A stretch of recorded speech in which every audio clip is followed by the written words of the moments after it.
ikaw. Ito mo kanina, tapos ano, ako naman Ito yung papost ko talaga. Yung partner mo gusto mag-vlog, pero ako yung pinapagod. Malagay ko to. Yan. Wait na. O, di ba? Saglit. Saan tayo mag-drive-thru dito? Hindi ka na napag-drive-thru. Hindi na ako napag-drive-thru.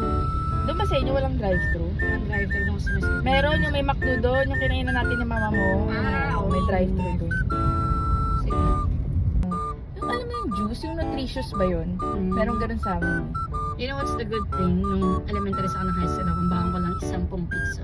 10 piso? Sa school namin wala ka Saan na mabibili. nakatutok yung camera mo? Ay, 10 piso? Ano ba yan? Ulitin natin! Sorry ka! Saan na nakatutok yung camera mo? Yung nakita ko eh. Ano ba yan, babe? Yan. So hi, good afternoon.